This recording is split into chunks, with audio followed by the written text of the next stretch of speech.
O Evangelho de João, do capítulo 2, nós vamos ler o versículo 1 ao 5, começando no primeiro, que diz assim: E ao terceiro dia fizeram-se umas bodas em Caná da Galileia. Estava ali a mãe de Jesus, e foi também convidado Jesus e os seus discípulos para as bodas. E faltando vinho, a mãe de Jesus lhe disse: Não tem vinho. Disse-lhe Jesus: Mulher, que tenho eu contigo? Ainda não é chegada a minha hora. Sua mãe disse aos serventes: Fazei tudo quanto ele vos disser. E vamos orar. Amado Pai, obrigado pela tua palavra, que o Senhor possa agora enviar o teu Espírito para nos abençoar com entendimento, me dê poder para eu falar com clareza, possamos ser edificados pela pregação da tua palavra esta noite. Nós pedimos isso em nome de Jesus. Amém. Vamos então sentar esta noite. E hoje estamos celebrando, é claro, o Dia das Mães, e do nosso texto aqui, coincidencialmente, está falando sobre uma mãe muito especial, a Maria, mãe de Jesus, e essa é a coisa mais próxima e paralela que tem com o Dia das Mães. Tá? A mensagem não é sobre o Dia das Mães, mas o texto inclui essa referência à mãe de Cristo. Mas esse episódio, esse milagre que nós lemos, foi o primeiro milagre que Jesus operou no versículo 11, depois que relata todo esse episódio aqui. O versículo 11 fala assim: Jesus principiou assim os seus sinais em Caná da Galileia e manifestou a sua glória, e os seus discípulos creram nele. Então, ali foi a primeira vez, ele já tinha agregado os seus discípulos, ele já tinha os seus seguidores, mas ele ainda não tinha feito nenhum milagre, não tinha feito nada assim que realmente fosse milagroso, fora do comum. O primeiro sinal que ele fez foi esse. E marcou então o início da sua obra, e isso realçava e revelava o seu caráter, revelava o seu ministério e revelava também o interesse, qual era a prioridade, o que mais cativava a atenção de Cristo, o que mais permeava o seu ministério, as suas ações, os seus sinais, tudo que ele fazia. Então nós podemos tirar desse episódio aqui. Também, além de revelar o caráter de Cristo, também aponta o caminho que nós devemos seguir, que nós devemos traçar também. Devemos ter as mesmas características paralelas com essa aqui. Mas antes de entrar na mensagem, e antes de mais nada, eu queria aqui dissipar alguns erros associados com essa história aqui, esse episódio, esse milagre inicial que ele fez. Existem algumas coisas que são coisas erradas, que são pregadas muitas vezes, ensinadas, e a base, supostamente, vem desse texto aqui. A primeira coisa é em relação a Maria. Muita gente, algumas igrejas, elas pegam esse texto aqui e dizem que aqui mostra que Maria que manda em Cristo, que Maria está acima de Cristo, que Maria que manda. Você quer alguma coisa de Cristo, você tem que pedir para quem? Para Maria. Né? Porque eles dizem aqui que a Maria que foi e mandou Jesus fazer. Só que tem um detalhe: ninguém foi para Maria dizer para ela: Ô Maria, acabou o vinho, vai falar com Jesus. Ninguém sabia quem era Jesus. Então ninguém pediu para Maria, e nem Maria pediu nada para Jesus. Ele simplesmente falou o quê? Não tem vinho, acabou o vinho. Mas ela não mandou lhe fazer nada. Ela não falou: ó, se vire aí e faça aquele negócio lá que você faz. Você pega água e transforma. Eu nunca tinha feito água em vinho, nunca. Então aqui ninguém pediu nada para ninguém. Ninguém pediu para Maria, Maria não pediu para Jesus. Então essa história aqui de que Maria, você tem que pedir para Maria pedir para Jesus, não está na Bíblia, tá? Não está na Bíblia. Maria simplesmente comunicou uma necessidade, e a gente vê pela resposta no versículo 4, é até meio ríspida, né? Assim, o versículo 4 falou o quê? Disse-lhe Jesus: Mulher, que tenho eu contigo? Um pouquinho duro, né? Chamar a mãe de mulher. O que você tem a ver comigo? Porque você está falando comigo? Minha hora não é ainda chegada. Então ele deu mesmo que uma espécie de um chega para lá. Jesus sabia que tinha acabado o vinho? Claro que Jesus sabia que tinha acabado o vinho. Não precisava Maria dizer para ele que ele já sabia. Tá? E então, não teve nada de ninguém pedir nada para ninguém, nem para Maria, nem Maria para Jesus. A segunda questão que aqui, erro que sai aqui desta história, é dizendo que Jesus transformou a água em vinho, logo nós podemos beber vinho, nós podemos consumir bebidas alcoólicas. Muita gente pega isso. Afinal de contas, Jesus transformou água em vinho? Só que não é bem assim. Na Bíblia, a palavra vinho, a palavra oinos, ela não significa necessariamente vinho fermentado. Vinho quer dizer uma bebida da vinha. Inclusive lá em casa, até a gente se encrenca às vezes lá em casa, a gente se refere, desde que eu me entendo como gente, e faz muito tempo, acreditem, suco de uva é vinho. Por quê? Porque é vinho, é o suco da uva, só que é um vinho novo. No caso específico aqui no Brasil, é o suco integral da uva, não é diluído, não tem nada, é só o suco da uva. O que acontece? A Bíblia chama isso de vinho novo. Aqui no Brasil, hoje em dia, no mundo inteiro, você pega o suco da uva integral, coloca na garrafa, aí você fecha a vácuo. Então não tem ar lá dentro. Se não tem ar, o que não acontece? Fermentação. Qual o resultado da fermentação? Álcool. O álcool é o produto resultante da fermentação. Então, como é que ele é fechado a vácuo, você não precisa nem colocar na geladeira até abrir. Uma vez que abre, entra ar, não é mais vácuo, então já pode começar a fermentar, especialmente se deixar fora da geladeira. Então, o vinho aqui não era um vinho alcoólico, não era vinho fermentado. E mesmo naquela época, vinho podia ser um vinho novo, mas muitas vezes podia até se tratar de um vinho não novo, mas ele era muitas vezes um vinho que ele era fervido e virava uma espécie de um xarope. Uma espécie de um xarope grosso, tipo um melaço de uva. Tá? Até hoje no Oriente Médio você faz isso, você pode entrar na internet e comprar, tem um nome específico que eu não lembro mais, mas é uma espécie de melaço de mel. Serve para quê? Você pega aquele melaço de mel, você coloca um pouquinho numa garrafa, num copo, mistura com água e você faz o quê? Suco de uva, semi-instantâneo. Tá? Isso também na Bíblia é vinho. Então pode ser o vinho direto da uva, pode ser esse vinho feito do melaço de uva, pode também ser vinho fermentado, vinho alcoólico. Tá? Naquela época a água de poço, a água nem sempre era saborosa, às vezes era barrenta, então se misturava um pouquinho de vinho, ou esse melaço, ou até vinho normal. Então tudo isso era vinho. Tá? E também era vinho alcoólico. O contexto vai dizer para você. Quando a Bíblia fala, não beba vinho para não se embebedar, obviamente ali o vinho era o quê? Vinho alcoólico. Ninguém vai ficar bêbado, alcoolizado, e tomar suco de uva integral. Lá no livro de 1 Timóteo 5, 23, tem um versículo interessante que Paulo está dando um conselho para Timóteo sobre sua saúde. Ele menciona o vinho, olha o que fala. 1 Timóteo 5, 23. Não bebas mais água só, mas usa de um pouco de vinho por causa do seu estômago e das suas frequentes enfermidades.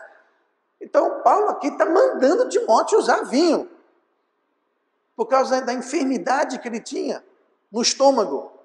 Agora, se você tem um problema no estômago, vinho alcoólico ou qualquer espécie de bebida alcoólica não vai ajudar em nada. Então, esse era um vinho alcoólico? Não. Como é que você sabe? Pelo contexto óbvio. Se tem aqui na Bíblia mandando alguém tomar vinho para a saúde do estômago, obviamente não era vinho alcoólico, porque o álcool não vai fazer bem para o estômago, especialmente se alguém está tendo problema estomacal, como era o caso aqui de Timóteo. Tá? Então, o contexto vai dizer se a palavra vinho era um vinho alcoólico ou um vinho não alcoólico. Então, esclarecidos esses dois problemas pertinentes a este episódio aqui, das bodas de Caná, vamos então tratar do assunto que eu quero tratar esta noite, e o tema é a compaixão de Cristo com o comum. A compaixão de Cristo com o comum. O comum me refiro ao ordinário, ao dia a dia, me refiro às pessoas e às coisas comuns da vida. Olha comigo no versículo número 1 de João capítulo 2, que nós lemos agora há pouco. E primeira coisa eu quero ver aqui, eu quero mostrar a compaixão de Cristo com o homem comum. Versículo 1. E ao terceiro dia fizeram umas bodas em Caná da Galileia, e estava ali a mãe de Jesus. Note aqui que Cristo vai para uma festa de anônimos. Não falou o nome da noiva, não falou o nome do noivo. Simplesmente fala que ele foi para uma festa de casamento. Nós não sabemos o nome. E foi no lugar obscuro, Caná da Galileia. Caná da Galileia ainda é, mas era uma pequena aldeia, não muito importante, não tinha grande destaque nada, uma aldeia meio obscura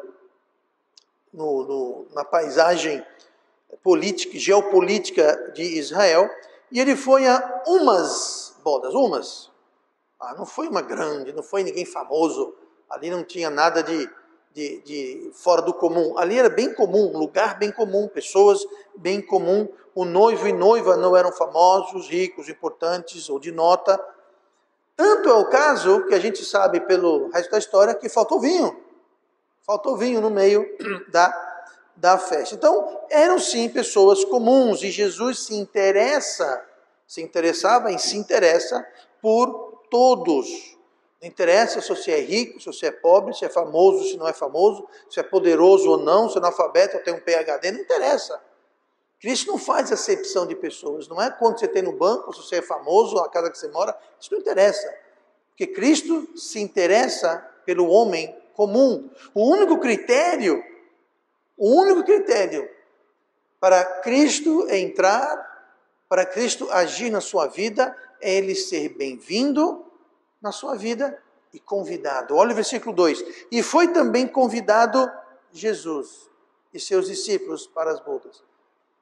Se você quer Cristo na sua vida, nós temos que convidá-lo, nós temos que deixá-lo sentir bem-vindos em nosso meio, em nossa vida.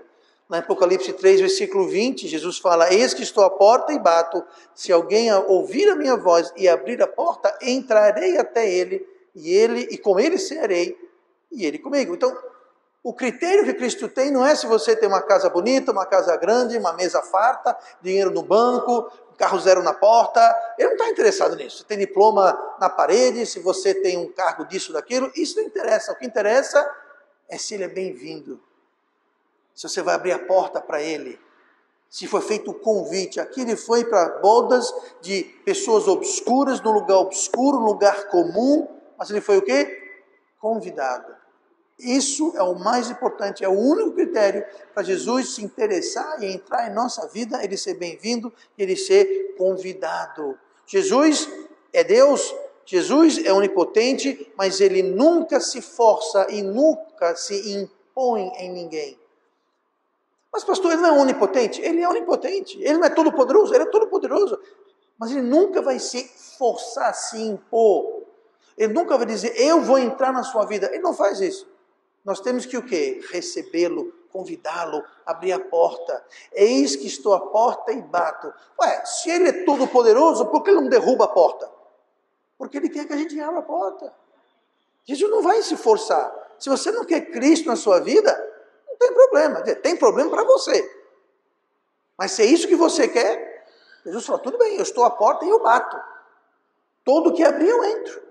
Mas se não abrir, se não ouvir, aí eu não entro e nós não teremos comunhão. Se escolhermos deixarmos de fora das nossas vidas, das várias áreas das nossas vidas, se decidirmos deixá-lo sem convite, então não devemos reclamar quando o vinho acaba na nossa vida. Porque quem solucionou o problema, eles não sabiam que o vinho ia acabar. Só para ilustrar uma coisa aqui, essas bodas, naquela época, elas duravam 6, 7 dias. Aqui no versículo 1 fala, e ao terceiro dia, não existe um consenso exatamente ao que significa esse ao terceiro dia. Se é o terceiro dia desde que ele saiu, encontrou, mas existe sim um consenso que está se referindo ao fato que era o terceiro dia da festa. Como eu disse, naquela época, uma festa de casamento, até hoje, em alguns lugares do mundo, assim, durava 5, 6, 7, 8 dias. Não era uma coisa como a gente faz, começa às 6, 7 e acaba 10, 11 horas. Não, isso aqui duravam dias. Dias e dias. Tá? Então, Isso vai ser importante mais daqui a pouquinho. Então, Jesus tem interesse no ordinário, no homem comum, no homem simples. Ele tem esse interesse. Olha comigo no versículo 3, onde nós vamos ver a compaixão que Cristo tem com as necessidades comuns. Nós temos a compaixão de Cristo com o homem comum, e nós temos a compaixão de Cristo com as necessidades comuns. Diz assim o versículo 3, e faltando vinho, a mãe de Jesus lhe disse, não tem vinho. Jesus tem legítimo e sincero interesse nas pessoas. E por isso Jesus deseja ajudar as pessoas comuns, até mesmo nas necessidades comuns. Nós devemos ter em nossas vidas o interesse legítimo e sincero pelas necessidades das outras pessoas. Não só das pessoas comuns, mas das necessidades de todas as pessoas. A necessidade, nesse caso aqui, do noivo e da noiva, não era uma necessidade de vida ou morte. Acabou o vinho, então pronto, vai ser o fim do mundo, vai tudo ir ladeira abaixo. Tá? Não era vida ou morte. Mas, sim, Jesus ajuda nos problemas de vida ou morte.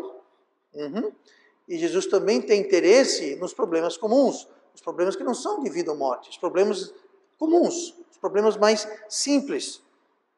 Nós sabemos que coxos andaram, nós sabemos que cegos enxergaram, nós sabemos que doentes foram curados, nós sabemos que ele ressuscitou filhos e filhas e irmãos. Isso não são necessidades comuns. E ele se preocupava com os doentes, e os mortos, e as viúvas, e os órfãos. Mas ele também se preocupava com essa necessidade comum. Os noivos aqui não estavam precisando de uma festa, já tinha festa. Não era que não havia vinho, era que o vinho acabou. Havia uma festa, só que o vinho acabou antes da festa acabar. Não era uma necessidade de vida ou morte, mas Jesus se interessou e ajudou. Versículo 10. E disse-lhe, todo homem põe primeiro o vinho bom. E disse-lhe, todo homem põe primeiro o vinho bom, e quando já tem bebido bem, então o inferior. Mas tu guardaste até agora o bom vinho. Então, não é que não tinha vinho. Tinha, só que ele acabou, como nós vimos. Então não era uma necessidade. Agora, o que ia acontecer, o grande problema, era apenas de passar vergonha. Não era um de vida ou morte, mas era algo que iria envergonhar os anfitriões. Como você convidar um pessoal para almoçar na sua casa e no meio da refeição a comida acaba e nem todo mundo se serviu. Por isso tenha cuidado quem você convida. Por exemplo, você convida, bom, deixa eu falar, não vou citar nomes, mas é uma vergonha. Não é o fim do mundo, ninguém vai preso, ninguém vai morrer, mas é algo muito chato. E Jesus se preocupou em poupar o noivo e a noiva desse desgosto. Ele falou, mulher, que tenho eu a ver contigo, não chegou ainda a minha hora. Ele falou, não é para fazer ainda. Mas ele se compadeceu, ele teve compaixão da situação, mesmo sendo uma necessidade comum, mesmo sendo uma necessidade não de vida ou morte. Não causaria dano ou prejuízo, apenas vergonha. Vergonha. Sabia que Deus não quer que você e eu passamos vergonha como filhos dele? Lá no Salmo 37, versículo 19... Não serão envergonhados nos dias maus, e nos dias de fome se fartarão. Nos dias maus, ou seja, quando vem algum problema, como esse, está no meio da festa, a festa vai durar 5 dias. No terceiro dia, acabou o vinho. Não se envergonharão nos dias maus. Você que é pai, você que é mãe, você não quer o seu filho envergonhado. Isso não é alguma coisa que a gente quer, e nós fazemos o que podemos e não podemos para tentar poupar nossos filhos de ser envergonhados. Deus também. Deus também. Mas Ele só pode fazer isso quando Ele é o quê? Convidado a estar em nossas vidas.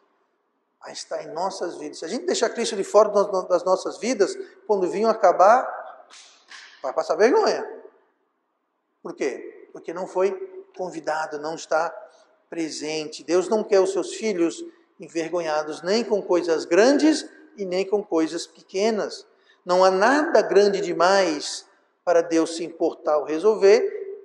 Igualmente, não há nada pequeno, não há nada não importante o suficiente para que Deus não se importe e não queira ajudar. Ele atende ao rei, ele atende à criancinha. Não existe problema ou pessoa grande ou pequena demais. E Cristo se interessa pelos pequenos detalhes, inclusive, porque Ele, Cristo, já passou por tudo que eu e você passamos ou vamos passar. Lá no capítulo 4 de Hebreus, no versículo 15, diz assim: porque não temos um sumo sacerdote, que é Cristo, que não possa compadecer, ou seja, ter compaixão. Cristo tem compaixão. Nós temos um sacerdote que tem como ter compaixão. Nós não temos um sumo sacerdote que não possa compadecer-se das nossas fraquezas, porém um que, como nós, em tudo foi tentado, mas sem pecado.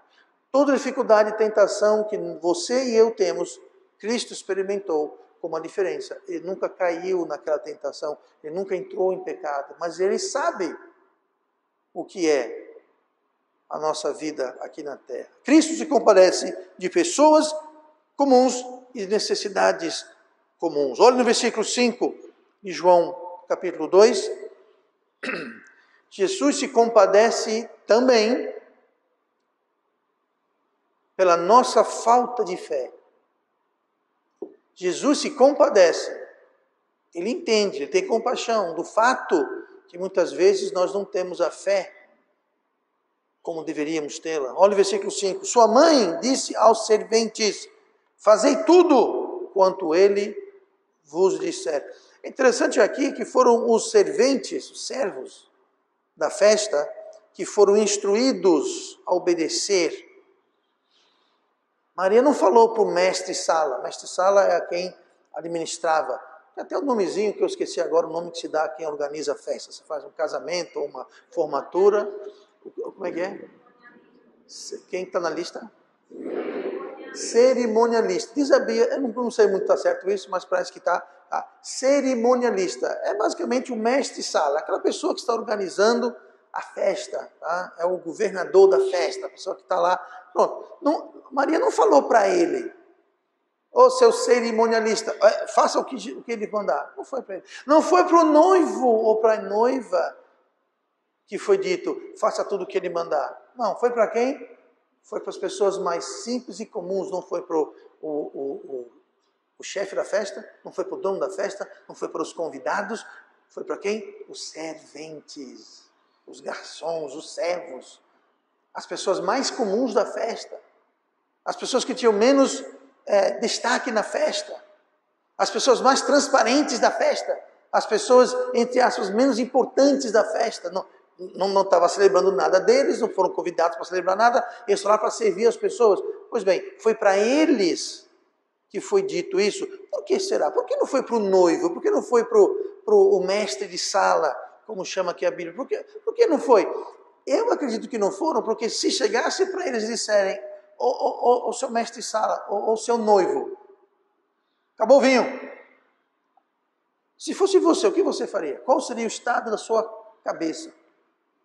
Tem lá, não sei, 50, 100 pessoas, no meio da festa, acabou. O vinho acabou. Você provavelmente, e eu provavelmente, entraríamos no semi-pânico, ficaríamos aperreados. Manda buscar mais ali, vem aqui, dá um jeito, e passa no cartão, toma aqui meu cartão. Ia dar algum jeito.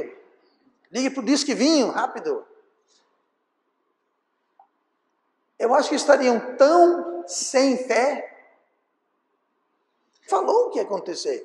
Ele não falou: faça isso e vai acontecer assim. Ele simplesmente disse: daqueles potes de água, encha. Só isso, ele não falou nada. E os serventes obedeceram. Mas os responsáveis, aqueles que seriam mais envergonhados, a eles não foi instruído fazer nada. Coube aos serventes comuns a serem usados por Cristo. Ele não chamou o dono da festa, o pai do noivo, a mãe da noiva, o próprio... Não, ele chamou o servente. E coube a eles serem usados por Cristo. Aí, levantasse outra questão. Por que Jesus usou os serventes? Vem cá. Se ele era capaz de transformar a água em vinho, ele não era capaz de encher aqueles potes, não só de água, mas já encher de vinho? Por que encher de água e a água virar o vinho? Encher de vinho logo. Era muito difícil, tinha que botar água, ele só podia fazer... Não. Por que Cristo precisou sequer usar os servos? Ele podia fazer assim, ó. Podia fazer aparecer potes já cheios de vinho. Por que Cristo usou? Poderia não lhe ter falado, enchido os potes de uma vez por todas? No versículo 7 fala, disse Jesus, enchei de água estas talhas, e encheram-nas até em cima. Nota que eles obedeceram. E após obedecerem, Cristo não falou abracadabra, Cristo não falou seja feito em vinho, Cristo não disse para eles, agora pode servir que é vinho. Cristo não falou nada, ele simplesmente falou, encha, eles encheram. Aí no versículo 8, tirai agora e levai ao mestre-sala. Veja só, outro ato de obediência e fé. E levaram. Encha de água. Para quê? Está faltando vinho. Para que vai encher isso de água? Um monte de pote desse tamanho para encher de água. Lembrando que naquela época não era você lá na torneira, girar a torneira e sair a água. Você tinha que buscar água, possivelmente no poço. Lembre-se disso.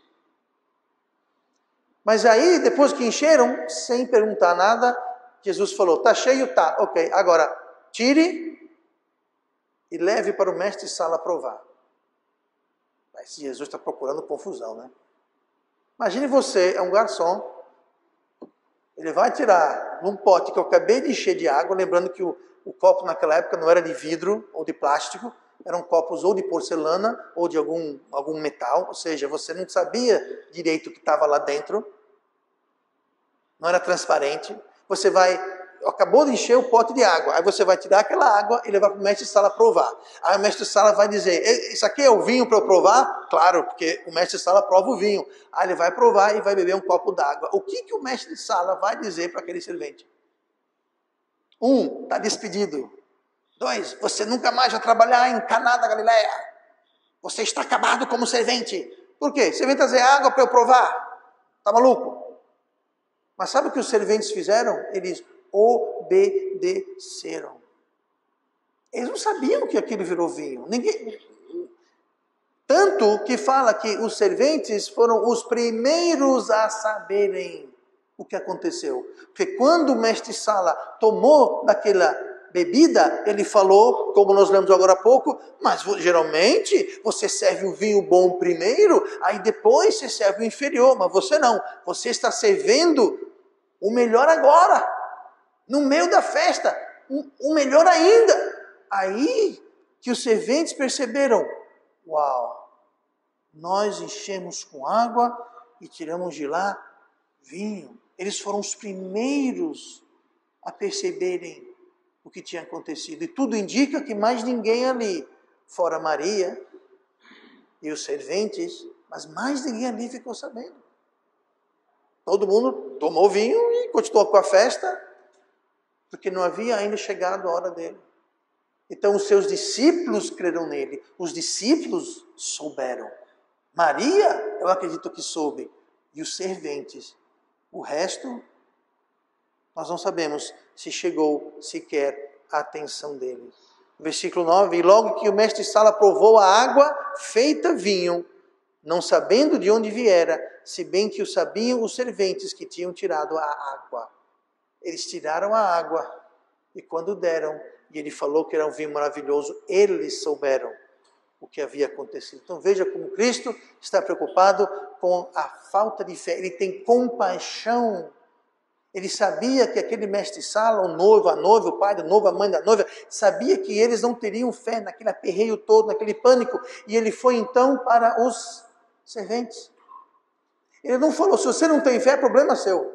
Se você não quer encher de água as talhas, problema seu. Não, ele sabia qual seria a possível reação e ele escolheu usar os serventes, os servos. E Cristo, em paralelo a isso, um exemplo disso, lembre-se que com Cristo se compareceu de Pedro. E a falta de fé de Pedro. Vocês conhecem a história como Pedro pescou a noite inteira e não pegou nada, nada. Não pegou nem uma tainha para contar a história. E Jesus falou para ele, lança as redes. A Bíblia fala que Pedro lançou a rede. Jesus não mandou ele lançar a rede. Jesus falou: lança as redes. Foi falta de fé de Pedro.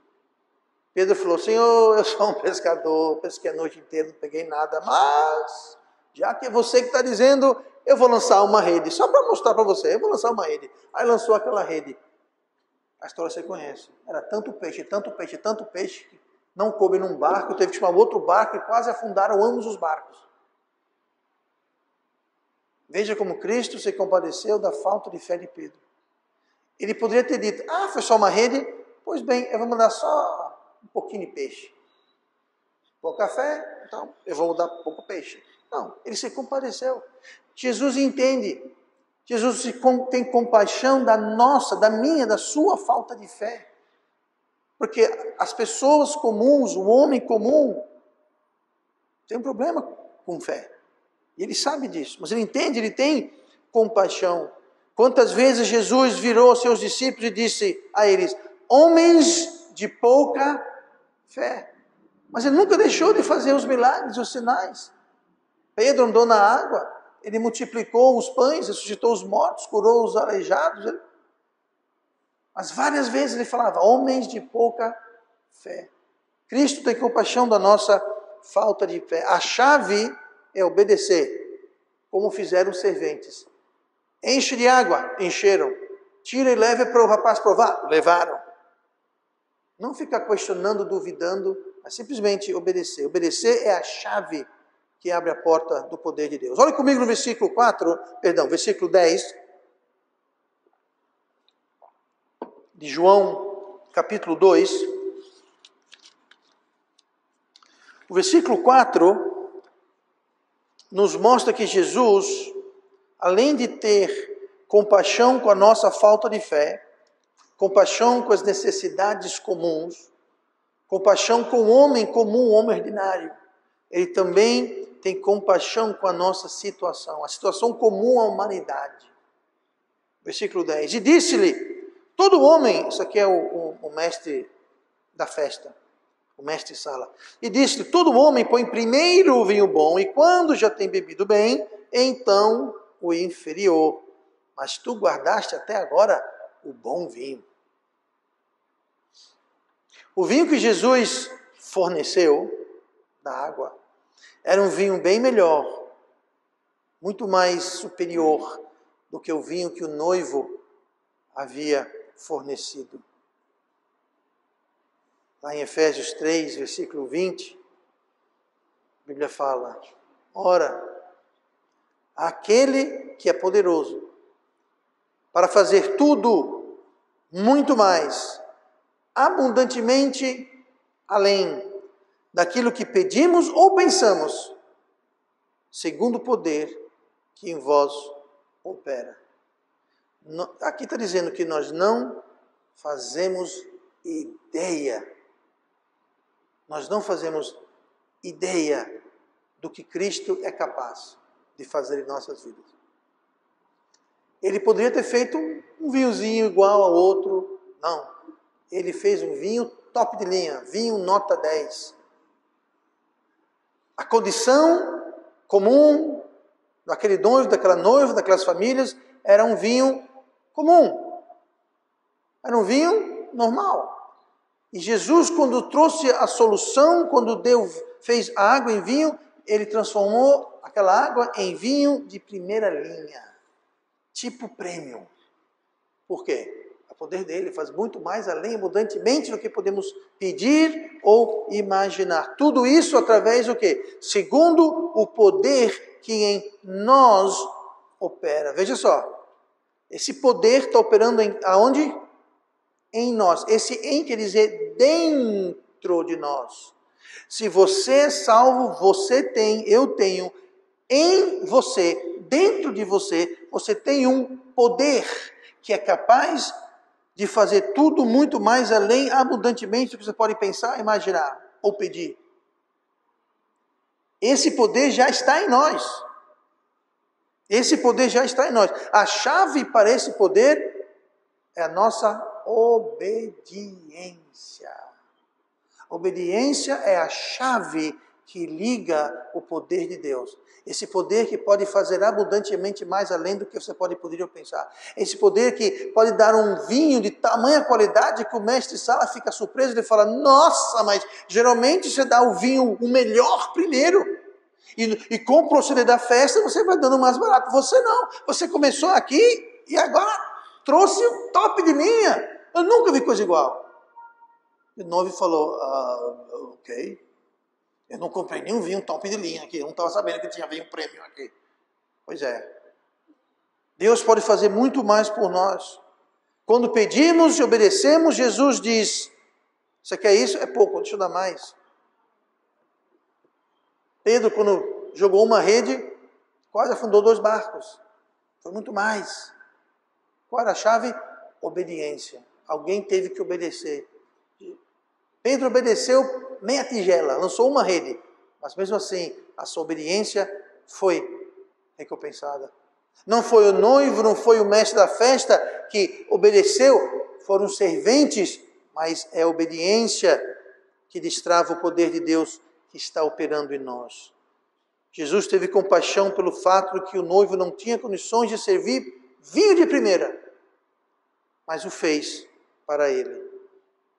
Mesmo o noivo não estando envolvido diretamente, mas os serventes estavam. O poder de Deus sempre precisa da instrumentabilidade do homem. Deus escolheu usar nós. Nós somos canais, conduítos de bênção de Deus. Basta a nossa obediência. Quando o Espírito Santo fala no seu coração, faça isso, faça aquilo, faça assim, faça assado, ele está tentando nos guiar para ser um canal de bênção. Por isso que é tão importante a gente estar atento e acostumado a ouvir, entender e reconhecer a voz do Espírito Santo. Para a gente poder segui-lo, obedecê-lo. Jesus se compadeceu de multidões com fome e deu-lhes pão e peixe. Mas ele usou o lanche de um garoto. Transformou alguns pães e alguns peixes, alimentou a multidão de centenas de pessoas. Pedro, sem dinheiro, foi a ele e Jesus forneceu o dinheiro para pagar o imposto. Ele usou um peixe, mas ele falou para Pedro, pega uma linha, um anzol e lança na água. O primeiro peixe que você pegar, olha na boca dele, e lá estava o quê? Dinheiro, obediência. Marta e Maria, tristes pela morte de Lázaro. Cristo, com compaixão, o ressuscitou. Mas antes ele falou para os homens, abram, tirem a pedra. Mas mestre, ele já morreu faz vários dias. Já deve estar cheirando mal, já deve estar em corrupção. Mas obedeceram. E Jesus falou, Lázaro,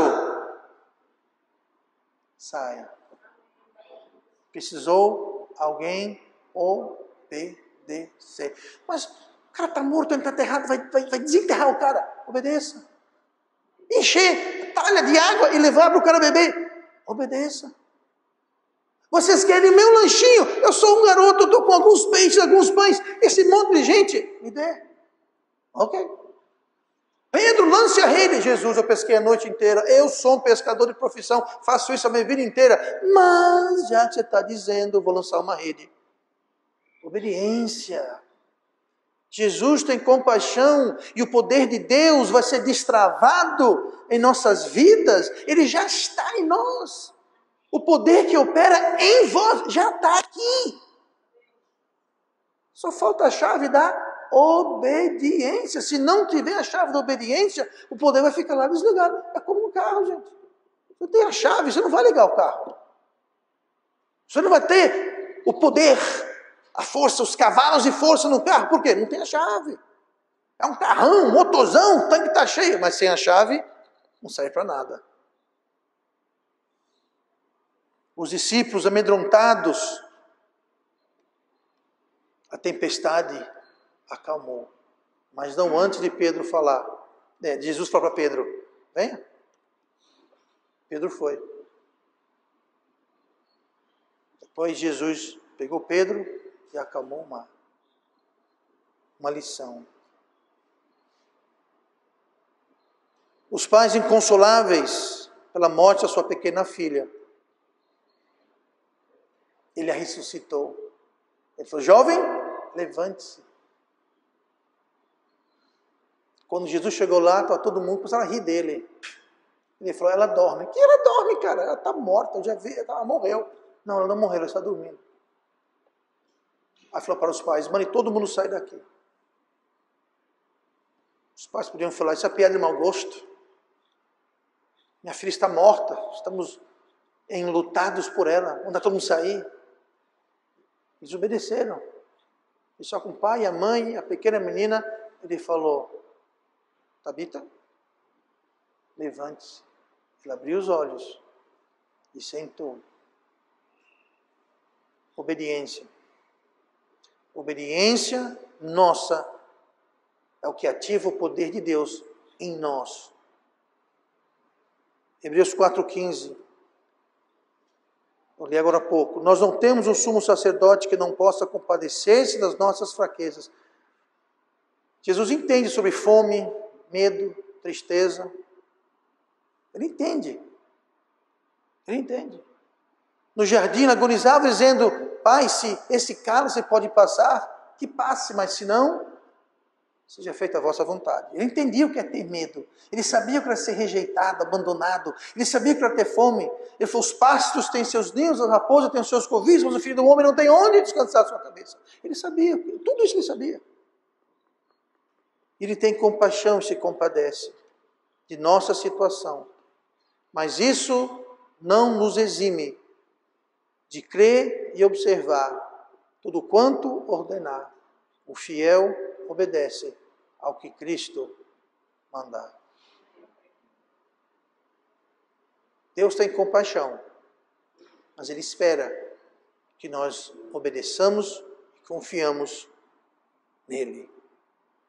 Cristo tem compaixão de coisas comuns, pessoas comuns, necessidades comuns. Ele tem compaixão da falta de fé que é comum a todos.